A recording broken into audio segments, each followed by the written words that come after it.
Em nome do Pai, do Filho e do Espírito Santo. Amém. Olá, bem-vindos ao nosso IHS News, terceira edição de 2024. E iniciamos com o Santo Padre agradecendo aos franciscanos por estarem na Terra Santa apesar da guerra. Foi no dia 15 que o Papa Francisco se reuniu com os franciscanos, membros do Studium Biblicum Franciscanum de Jerusalém, e lhes agradeceu por sua presença na Terra Santa, onde a situação é muito grave. O Santo Padre lamentou que a situação atual da Terra Santa e dos povos que nela vivem nos envolva e nos faça sofrer. Depois de insistir que a situação é muito grave de todos os pontos de vista, o Papa afirmou que devemos rezar e agir incansavelmente para que esta tragédia termine. O Papa Francisco, na audiência geral do dia 17, alertou que a pornografia destrói o prazer sexual, que é um dom de Deus. Continuando a sua série de catequeses sobre vícios e virtudes, agora com uma reflexão sobre a luxúria, um vício particularmente odioso que pode destruir as relações entre pessoas, afirmou o Santo Padre. Ao iniciar sua catequese, cita o vício da luxúria como um demônio que está sempre agachado à porta do coração e como uma espécie de voracidade para com a outra pessoa, isto é, a ligação envenenada que os seres humanos têm uns com os outros, especialmente na esfera da sexualidade. Reação contra o documento Fiducia Supplicans. O arcebispo de Oviedo, na Espanha, Dom Jesus Sánchez Montes, publicou no dia 15 uma mensagem em seu perfil nas redes sociais dizendo que a declaração do Dicastério para a Doutrina da Fé, Fiducia Supplicans, é demagogia que distorce a tradição cristã e o magistério da Igreja. Ainda na mesma noite, o bispo definiu o documento publicado no dia 18 de dezembro como desnecessário, de intencionalidade confusa, autoconsciente. Fiducia Supplicans fere os que lutam pela castidade, afirma ex-ativista homossexual. É o Luca di Tolvi, que foi Mr. Gay da Itália em 1990 e atualmente é um ex-ativista homossexual, disse que a declaração Fiducia Supplicans da Santa Sé, que permite bênçãos a uniões homossexuais, causou dor, perplexidade e angústia para aqueles que, como ele, lutam pela castidade. Bispos e conferências episcopais em todo o mundo se opuseram a aplicar a declaração. Luca di Tolvi, que mudou sua vida graças à devoção a Nossa Senhora e que atualmente ajuda pessoas que sentem atração por pessoas do mesmo sexo, disse que com o texto Fiducia Supplicans, os verdadeiros excluídos são aqueles que lutam pela castidade, pela fidelidade, por ir contra nossos impulsos e contra a tentação de ceder às falsas liberdades que nos distraem do sacrifício de uma vida saudável e nos afastam de Deus, do amor e da salvação. O Catecismo da Igreja Católica afirma no parágrafo 2358: um número considerável de homens e de mulheres apresentam tendências homossexuais profundamente radicadas. Esta propensão objetivamente ordenada constitui para a maior parte deles uma provação. Devem ser acolhidos com respeito, compaixão e delicadeza. Evitar-se-á em relação a eles qualquer sinal de discriminação injusta. Estas pessoas são chamadas a realizar na sua vida a vontade de Deus, e se forem cristãs, a unir ao sacrifício da cruz do Senhor as dificuldades que podem encontrar devido à sua condição. Texto do Catecismo da Igreja Católica. Luca di Tolvi disse que sofre com as consequências dessas teorias sedutoras que envolvem a Igreja atualmente.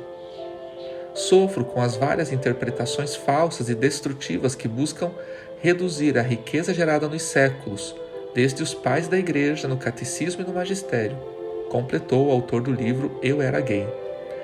O ex-ativista homossexual se disse afetado pela confusão que esse documento gerou, nascida em um contexto em que certas falsidades mundanas infundadas buscam surfar na onda das propostas pastorais para afirmar a naturalidade de relacionamentos que bem sabemos que não nascem no coração de Deus.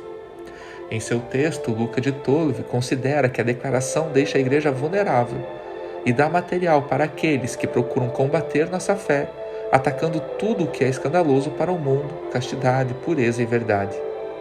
Não se trata apenas de pessoas com atração pelo mesmo sexo, mas toda a sociedade corre o risco de ser confirmada no erro, em que já vivem muitos jovens, conformados com essa mentalidade da sociedade líquida, que rejeitam o matrimônio, até mesmo o casamento civil, afirmou.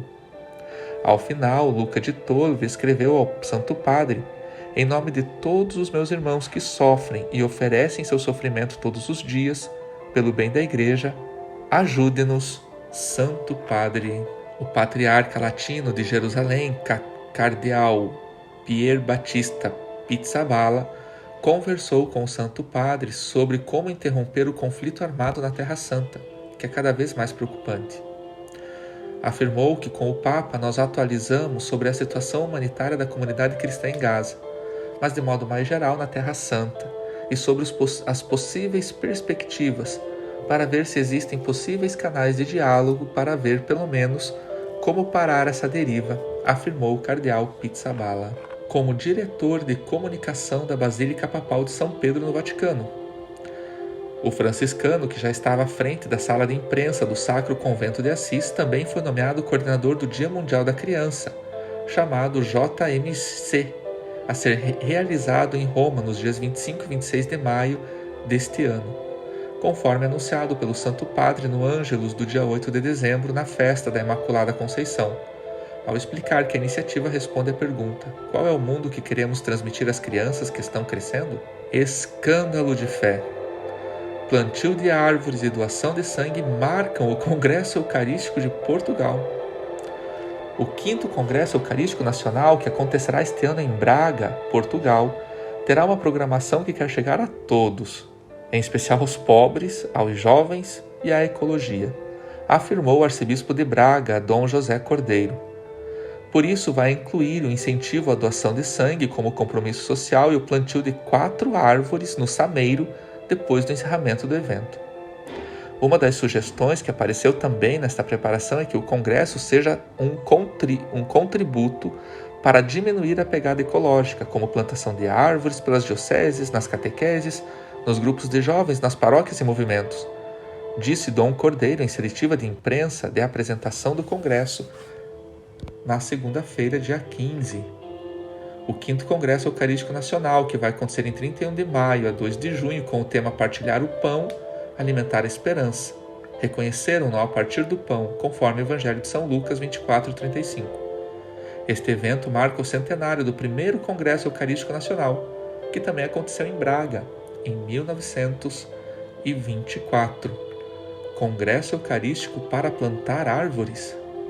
Não era melhor começar um congresso da ecologia e deixar o Congresso Eucarístico para propagar e aumentar o amor e a devoção a Jesus Eucarístico que permanece em nossos sacrários? Perseguição religiosa. Muçulmanos querem apagar cristãos da história em Nagorno-Karabakh, diz padre armênio. O padre Tirair, natural de Vanadzor, na Armênia, denunciou de Roma a situação dramática dos cristãos armênios expulsos de suas casas em Nagorno-Karabakh, cercados nos últimos meses pelo governo do Azerbaijão. Segundo o padre, o Azerbaijão terá transformado igrejas católicas em mesquita e eliminando qualquer vestígio armênio na região, com o intuito de redefinir a história sob o olhar passivo da comunidade internacional. A Armênia e o Azerbaijão estão em conflito por causa de Nagorno-Karabakh desde 1988. Atualmente, a região é reconhecida internacionalmente como parte do Azerbaijão, embora fosse quase totalmente habitada por cristãos armênios. Os armênios étnicos de Nagorno-Karabakh reivindicam independência. O conflito se agravou desde 19 de setembro do ano passado, quando o governo azerbaijano lançou uma ofensiva militar depois de um bloqueio de 9 meses. Mais de 100 mil pessoas se deslocaram nos últimos dias para a fronteira da Armênia em busca de refúgio. Ao passar pela capital italiana, o arquimandrita da Igreja Apostólica Armênia, na Europa Ocidental, lamentou que esse conflito tenha sido esquecido e que o único objetivo do Azerbaijão seja expulsar os armênios cristãos de suas terras e subjugá-los sob suas regras. Não há mais armênios em Nagorno-Karabakh, está totalmente vazio, lamentou o padre, ao mesmo tempo em que denunciou que o Azerbaijão, onde 95% da população é muçulmana, está convertendo as igrejas católicas em mesquitas e pretende eliminar qualquer vestígio da Armênia em Nagorno-Karabakh, com o objetivo de redefinir a história. Segundo o padre, a Igreja Apostólica Armênia em Nagorno-Karabakh tem um patrimônio muito grande. Existem muitas igrejas armênias do século V e VI que foram completamente destruídas. Ele denunciou que o Azerbaijão paga muito dinheiro a países, até mesmo a países europeus, para falsificar a história, que hoje em dia é muito fácil. Eles querem arruinar tudo e reconstruir uma nova terra dizendo que ela fazia parte do Azerbaijão. O padre Tirair ressaltou que não é certo destruir as igrejas e apontou que a cúpula da catedral, também conhecida como a Catedral de Cristo Salvador, uma das principais igrejas apostólicas armênias que foi destruída após um bombardeio, foi substituída por uma cúpula na forma de uma mesquita, porque a intenção deles é tomar a cultura armênia. Ele ressaltou que os armênios sempre viveram em paz com muçulmanos e respeitaram seus lugares sagrados.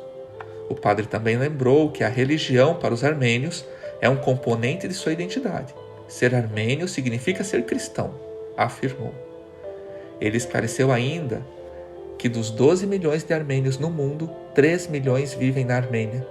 Como cristãos, os armênios sempre respeitaram outras nações e viveram em paz em outros países. No Irã, em Dubai, no Líbano ou na Síria. Sempre vivemos juntos, sem nenhum problema, porque respeitamos os muçulmanos e seu modo de vida. Mas se um povo vem para absorver outro povo, isto é um perigo. Eles dizem que nossa cultura é a cultura deles, denunciou. A perseguição dos cristãos pelos muçulmanos só tem aumentado no mundo. Os muçulmanos formam grupos terroristas e afrontam toda a humanidade, começando por pequenos lugarejos e avançando para grandes localidades e grandes cidades. Ao falarmos em perseguição religiosa, os luteranos da Finlândia voltam a ser processados por manter doutrina cristã sobre a homossexualidade. Procuradores estão acusando uma parlamentar e um bispo luterano junto ao Supremo Tribunal da Finlândia por discurso de ódio em comentários feitos sobre a doutrina cristã relacionados ao casamento e à homossexualidade. As acusações apresentadas já foram julgadas 2 vezes, uma vez por um tribunal distrital inferior e novamente por um tribunal de recurso. Ambos foram inocentados nas 2 vezes. Os procuradores estão levando o caso ao mais alto tribunal da Finlândia, no esforço para multar os 2 cristãos em centenas de milhares de euros e censurar o seu discurso.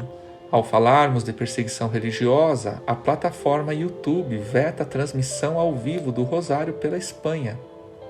A plataforma de vídeos informou os responsáveis pelo Rosário de Ferraz, que reza pela Espanha todas as tardes em Madrid, desde o dia 12 de novembro, que eles não iriam transmitir o evento ao vivo. Uma mensagem do serviço de suporte da empresa declarou que o canal do Rosário de Ferraz não tem nenhuma restrição para transmissões ao vivo e que cumpre todos os requisitos para fazê-lo.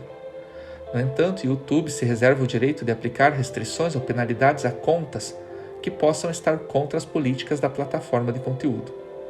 O responsável pela iniciativa, José Andrés Calderón, denunciou os fatos no Twitter, destacando que essa transmissão vinha ocorrendo há alguns dias sem nenhum problema. O Rosário é tão perigoso assim?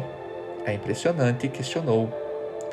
O Rosário de Ferraz, ou o Rosário Nacional, é uma iniciativa de leigos que decidiram invocar a padroeira da Espanha, a Imaculada Conceição, nos portões de seu santuário em Madrid, na Calle de Ferraz, onde ocorrem protestos diários contra o governo de Pedro Sánchez, do Partido Socialista Operário Espanhol, desde o início de novembro. Perseguição religiosa. Mais de 300 cristãos mortos por muçulmanos no Natal ainda aguardam justiça na Nigéria. Nenhum dos responsáveis pelo massacre de mais de 300 cristãos nigerianos em dezembro de 2023 foi levado à justiça, segundo a Fundação Pontifícia Ajuda à Igreja que Sofre. No mês passado, pastores muçulmanos Fulani atacaram cristãos em dezenas de vilarejos entre 23 e 26 de dezembro, atirando em pessoas com metralhadoras, incendiando casas e deslocando milhares de moradores que perderam suas casas e propriedades. A fundação conversou com o sacerdote local, o padre Andrew Dean, diretor de comunicações da diocese de Pak Rim, onde ocorreu a maioria dos ataques muçulmanos. Os assassinatos continuam na diocese até hoje, afirmou o padre. Para ele, o Estado nigeriano não está fazendo o que é necessário para proteger os cristãos. Esta realidade leva as pessoas a recorrerem às igrejas para se protegerem em vez de delegacias de polícia, porque não confiam nas instituições governamentais, afirmou. Também contou que na cidade de Bokos há até 16 campos de deslocados internos, a maioria em torno de edifícios de igrejas. Os oficiais das forças de segurança que não dispararam uma única bala durante os ataques são os mesmos que fazem patrulhas de tempos em tempos, comentou o padre. A comunidade cristã ouviu falar de algumas prisões no caso, mas não ouviu falar de nenhum processo criminal, o que o padre Andrew descreveu como uma grande frustração para os sobreviventes e parentes das vítimas. Estamos acostumados com esta farsa. Os agressores geralmente são presos e depois libertados. Os políticos fazem discursos que não contêm nem um pouco de verdade. Fazem promessas e se comprometem a reabilitar e reintegrar todas as pessoas desalojadas em seus lares ancestrais, mas muitas vezes não cumprem, afirmou o sacerdote. A situação dos cristãos na Nigéria é agravada pela grave escassez de alimentos causadas pela queima das fazendas, celeiros e armazéns cristãos pelos pastores muçulmanos fulanis. Segundo o padre, tem circulado a hipótese de que a violência no país se deve a uma suposta disputa entre pastores muçulmanos e fazendeiros. O padre considerou ridícula essa afirmação e disse que os terroristas muçulmanos já estavam mirando as comunidades cristãs. Dizer que o que aconteceu foi um confronto entre fazendeiros e pastores é sugerir que apenas os fazendeiros que trabalhavam em suas fazendas foram alvos. No entanto, as pessoas estavam em casa, era noite, era domingo, e as pessoas não trabalham em fazendas aos domingos à noite.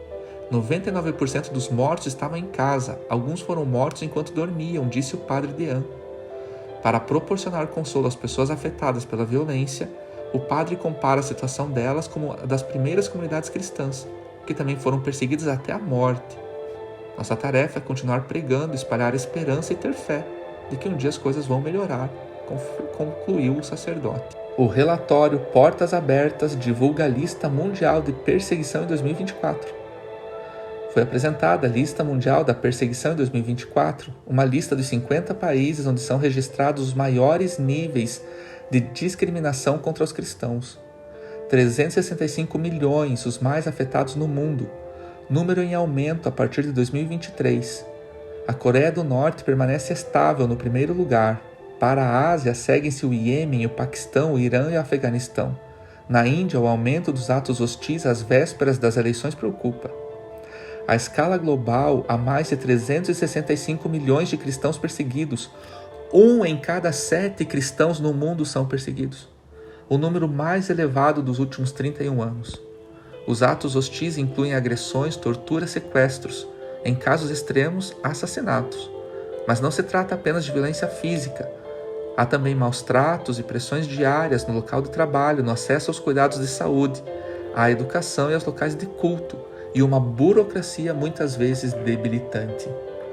Na Ásia, 2 em cada 5 cristãos sofrem elevados níveis de perseguição e discriminação por razões de fé.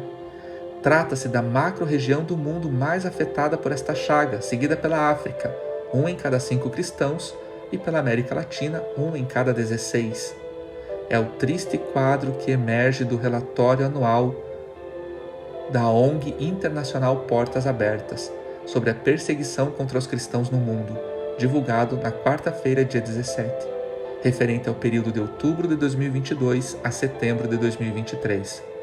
2023 foi um recorde, afirmou o relatório. E nos Estados Unidos, a própria vida dos fiéis está sob risco, diz a Conferência Episcopal.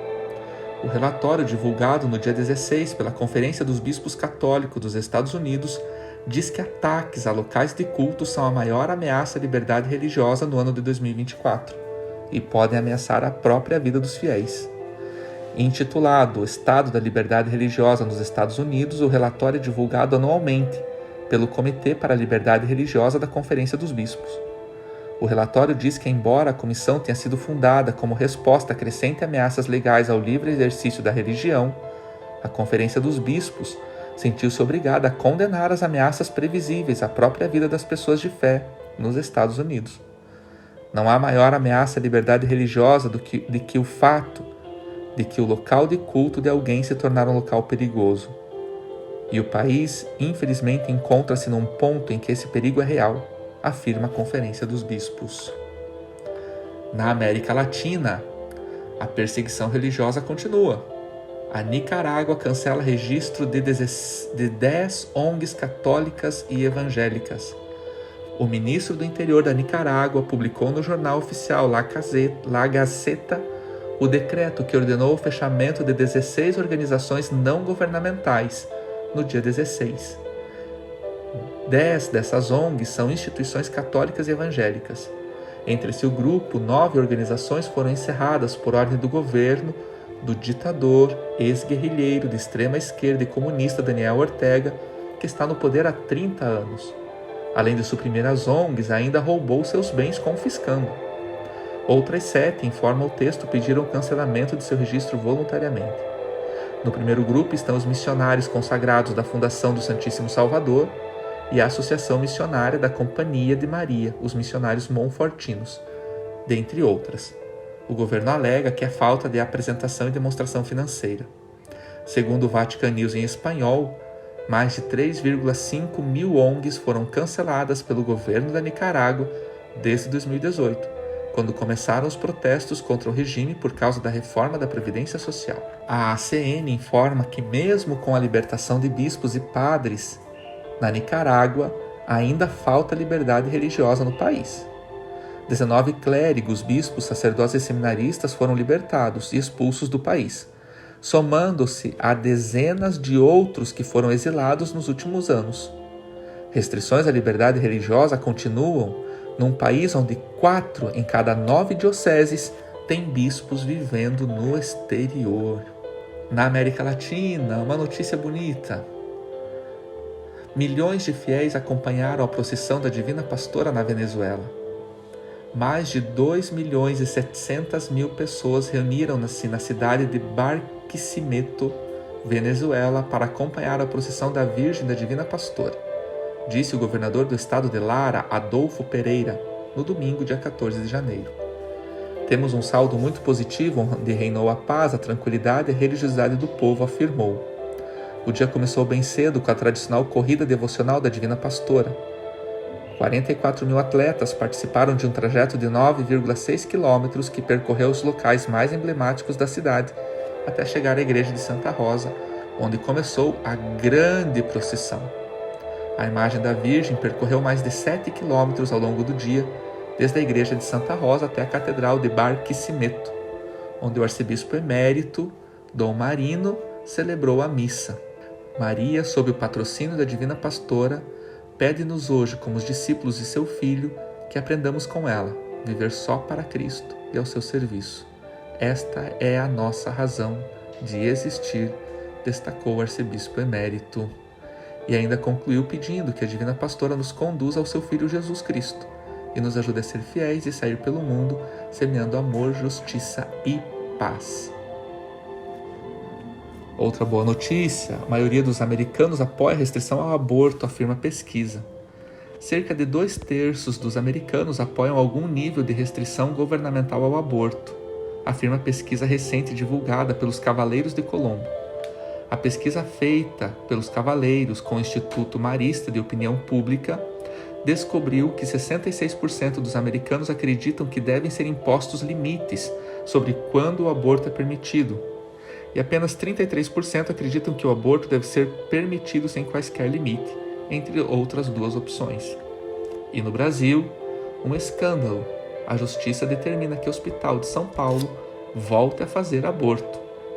O Tribunal de Justiça do Estado de São Paulo determinou na quarta-feira, dia 17, que o Hospital Maternidade de Vila Nova, Cachoeirinha de São Paulo, volte a fazer abortos, segundo os casos previstos em lei. A decisão judicial ocorreu após uma ação popular movida pelo vereador Celso Gianazzi, do PSOL, e pela deputada federal Luciene Cavalcante, também do PSOL, partido de extrema esquerda no Brasil. Com todas estas notícias, encerramos o nosso IHS News, elevando a Deus uma fervorosa prece a favor de todos os cristãos perseguidos no mundo. Elevamos também nossa prece pela Santa Igreja e por todos os fiéis católicos que sigam firmes, olhando para a cruz, sempre de nosso Senhor Jesus Cristo, porque é nela que nós encontramos a salvação. Deus abençoe você e que ao Santíssimo Nome de Jesus todo joelho se dobre.